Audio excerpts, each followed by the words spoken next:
Good morning student. आज हम अपनी पाठ्य पुस्तक वसंत में संकलित हरिशंकर परसाई की कहानी बस की यात्रा का अध्ययन करेंगे।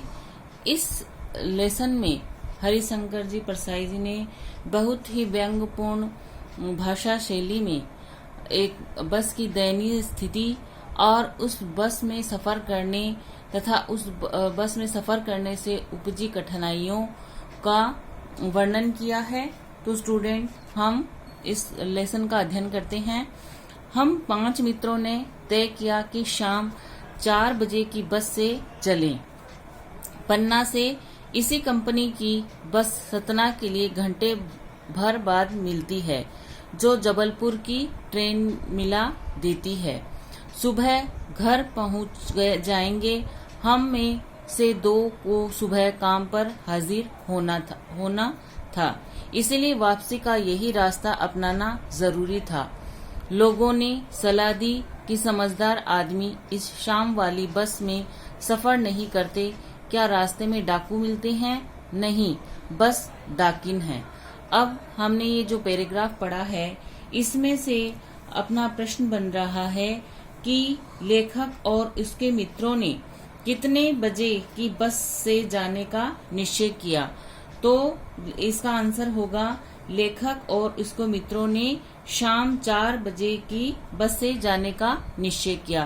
तो अंडरलाइन कर लेंगे कि शाम 4 बजे की बस से जाने का निश्चय किया, यहाँ तक अंडरलाइन कर लेंगे।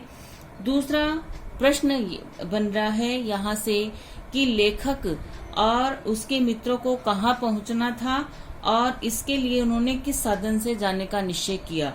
तो लेखक व उसके मित्रों को अपने घर पहुंचना था।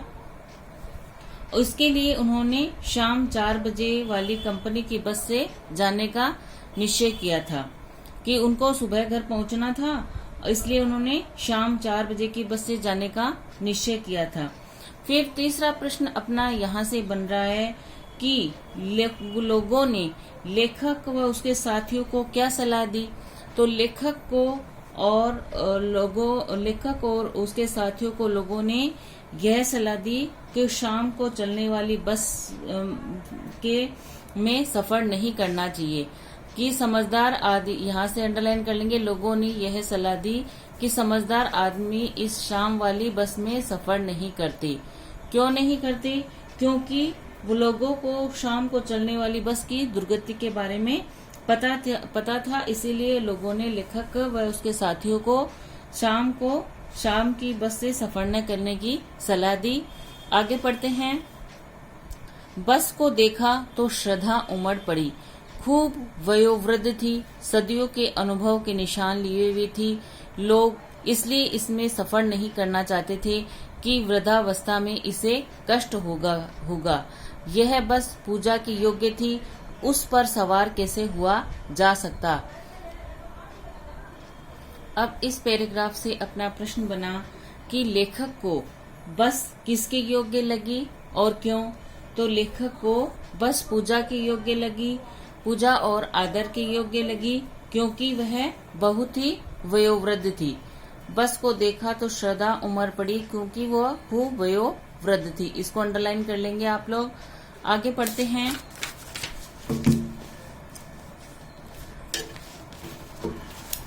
बस कंपनी के एक हिस्सेदार भी उसी बस में जा रहे थे। हमने उनसे पूछा, यह बस चलती भी है?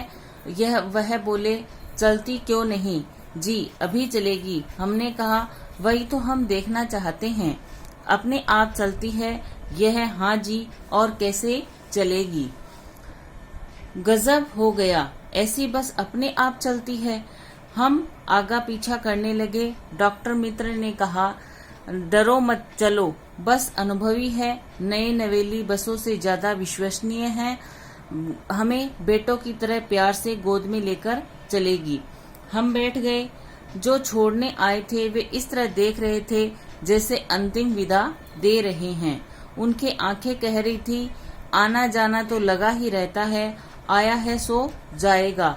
राजा, रंग, फकीर, आदमी को कूच करने के लिए एक निमित्त चाहिए। अब अपना यहाँ से प्रश्न बन रहा है कि लेखक वह उसके अतिरिक्त लेखक व उसके साथियों के अतिरिक्त और कौन बस में सफर कर रहा था। तो लेखक और उसके साथियों के अतिरिक्त बस के कंपनी के हिस्सेदार भी उस बस में सफर कर रहे थे। तो इसको अंडरलाइन कर लेंगे आप लोग। बस कंपनी के एक हिस्सेदार भी उसी बस से जा रहे थे। यहाँ तक अंडरलाइन कर लेंगे। दूसरा प्रश्न यहाँ से बन रहा है कि लेखक विदा करने आए लोग उन्हें किस प्रकार देख रहे थे। तो विदा करने आए लोग उन्हें ऐसे देख रहे थे जैसे मानो वह उन्हें अंतिम विदा देने आए हो। यहाँ से अंडरलाइन कर लेंगे, वे इस तरह देख रहे थे जैसे अंतिम विदा दे रही हो। यहाँ तक अंडरलाइन कर लेंगे। ये प्रश्न अपना ऐसे बना कि लेखक व उसके साथी विदा करने आए लोग उन्हें किस प्रकार देख रहे थे। तो विदा करने आए लोग उन्हें इस प्रकार देख रहे थे मानो वे उन्हें अंतिम विदा देने आए हो। इंजन सचमुच स्टार्ट हो गया, जैसे सारी बस ही इंजन है और हम इंजन के भीतर बैठे हैं। कांच बहुत कम बचे थे, जो बचे थे उनसे हमें बचना था। हम फौरन खिड़की से दूर सरक गए। इंजन चल रहा था, हमें लग रहा था कि हमारी सीट के नीचे इंजन है। आगे पढ़ते हैं। बस सचमुच चल पड़ी और हमें लगा कि हम गांधी जी के असहयोग और सविनय अवज्ञा आंदोलन के वक्त अवश्य जवान रही होगी। उसे ट्रेनिंग मिल चुकी थी, हर हिस्सा दूसरे से असहयोग कर रहा था। पूरी बस सविनय अवज्ञा आंदोलन के दौर से गुजर रही थी। सीट की बॉडी से असहयोग चल रहा था। कभी लगता सीट बॉडी को छोड़कर आगे निकल गई है, कभी लगता कि सीट को छोड़कर बॉडी आगे भागी जा रही है। 8-10 मील चलने पर सारे भेदभाव मिट गए। यह समझ में नहीं आता था कि सीट पर हम बैठे हैं या सीट हम पर बैठी है। एकाएक बस रुक गई। मालूम हुआ कि पेट्रोल की टंकी में छेद हो गया। अब यहाँ से प्रश्न बन रहा है कि एकाएक बस कैसे रुक गई। तो पेट्रोल की टंकी में छेद हो जाने के कारण एकाएक बस रुक गई। यहाँ से अंडरलाइन कर लीजिए, पेट्रोल की टंकी में छेद हो जाने के कारण एकाएक बस है वो रुक गई। ड्राइवर ने बाल्टी में पेट्रोल निकालकर उसे बगल में रखा और नली डालकर इंजन में भेजने लगा। अब यहाँ से भी प्रश्न बन रहा है कि पेट्रोल की टंकी में छेद होने पर ड्राइवर ने क्या किया। तो ड्राइवर ने बाल्टी में पेट्रोल निकालकर उसे बगल में रखा और नली डालकर इंजन में भेजने लगा। इसको अंडरलाइन कर लेंगे आप लोग। आगे पढ़ते हैं। अब मैं उम्मीद कर रहा था कि थोड़ी देर बाद बस कंपनी के हिस्सेदार इंजन को निकालकर गोद में रख लेंगे और उसे नली से पेट्रोल पिलाएंगे, जैसे माँ बच्चे के मुंह में दूध की शीशी लगाती है। बस की रफ्तार अब 15-20 मील हो गई थी। मुझे उसके किसी हिस्से पर भरोसा नहीं था। ब्रेक फेल हो सकता था, स्टीयरिंग टूट सकता था। प्रकृति के दृश्य बहुत लुभावने थे। दोनों तरफ हरे भरे पेड़ थे जिन पर पक्षी बैठे थे। मैं हर पेड़ को अपना दुश्मन समझ रहा था। जो भी पेड़ आता डर लगता कि इससे बस टकराएगी। वह निकल जाता तो दूसरे पेड़ का इंतजार करता। झील दिखती तो सोचता कि इससे बस गोता लगा जाएगी। अब यहाँ से प्रश्न बन रहा है कि लेखक ने मार्ग के प्राकृतिक दृश्य का वर्णन किस प्रकार किया है।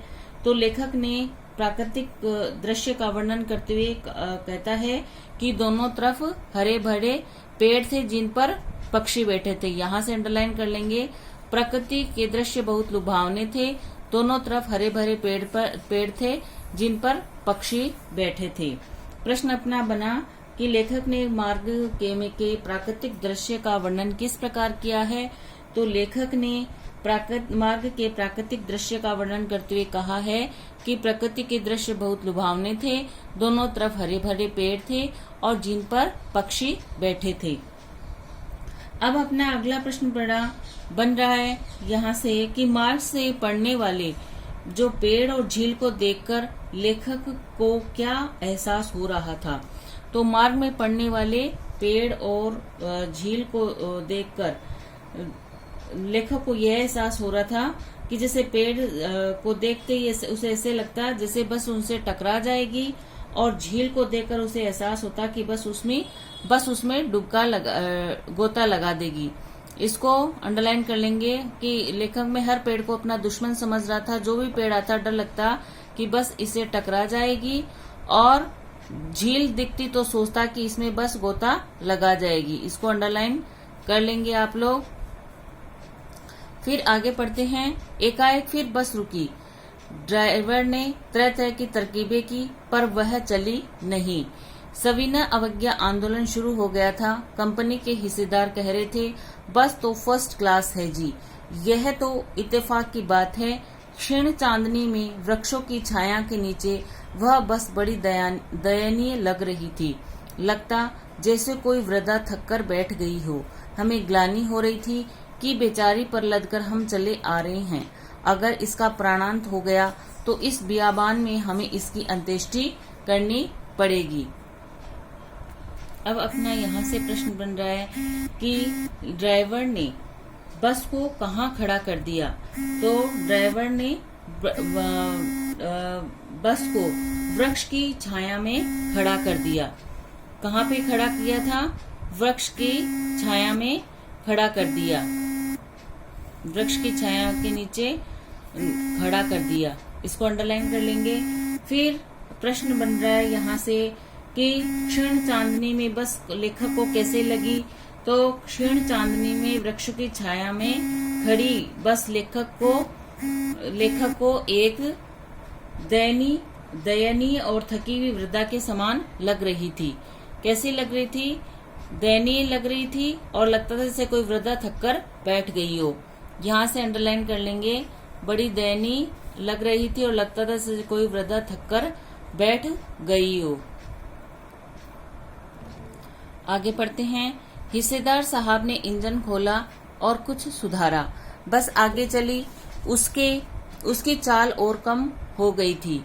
धीरे धीरे वृद्धा की आंखों की ज्योति जाने लगी। चांदनी में रास्ता टटोलकर वह रेंग रही थी। आगे या पीछे से कोई गाड़ी आती दिखती तो वह एकदम किनारे खड़ी हो जाती और कहती, निकल जाओ बेटी, अपनी तो वह उम्र ही नहीं रही। अब यहाँ से अपना प्रश्न बन रहा है कि बस की रोशनी कैसी हो गई थी।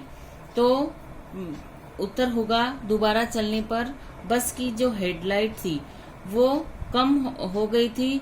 इस कारण वह बहुत ही कम प्रकाश दे रही थी। आया ना? धीरे धीरे वह वृद्धा की आंखों की ज्योति जाने लगी। यानी वह जो हेडलाइट थी वह कमजोर हो गई थी। इस कारण वह बहुत ही कम प्रकाश दे रही थी। फिर बस जब आगे या पीछे से कोई गाड़ी आती तो ड्राइवर क्या करता? जब आगे या पीछे से कोई गाड़ी आती तो ड्राइवर बस को एक और खड़ा कर देता। बस एक और खड़ा कर देता। आया ना? किनारे खड़े कहती, निकल जाओ बेटी, अपनी ही नहीं रही। आगे पढ़ते हैं। एक पुलिया के ऊपर पहुंचे ही थे कि एक टायर फिस करके बैठ गया। वह बहुत जोर से हिलकर थम गई। अगर स्पीड में होती तो उछलकर नाले में गिर जाती। मैंने उस कंपनी के हिस्सेदार की तरफ पहली बार श्रद्धा भाव से देखा। वह टायरों की हालत जानते हैं, फिर भी जान हथेली पर लेकर इसी बस में सफर कर रहे थे।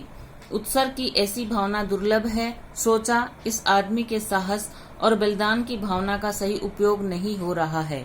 इसे तो किसी क्रांतिकारी आंदोलन का नेता होना चाहिए। अगर बस नाले में गिर पड़ती तो हम सब मर जाते, तो देवता बाहें पसारे इसका इंतजार करते। कहते, वह महान आदमी आ रहा है जिसने एक टायर के लिए प्राण दे दिए। मर गया पर टायर नहीं बदला। दूसरा घिसा टायर लगाकर बस फिर चली। अब हमने वक्त पर पन्ना पहुंचने की उम्मीद छोड़ दी थी। पन्ना कभी भी पहुंचने की उम्मीद छोड़ दी थी। पन्ना क्या, कभी भी पहुंचने की उम्मीद छोड़ दी थी। लगता था जिंदगी इसी बस में गुजारनी है और इससे सीधे इस लोक को प्रयाण कर जाना है। इस पृथ्वी पर इसकी कोई मंजिल नहीं है। हमारी बेताबी तनाव खत्म हो गई। हम बड़े इत्मीनान से घर की तरह बैठ गए। चिंता जाती रही, हंसी मजाक चालू हो गया।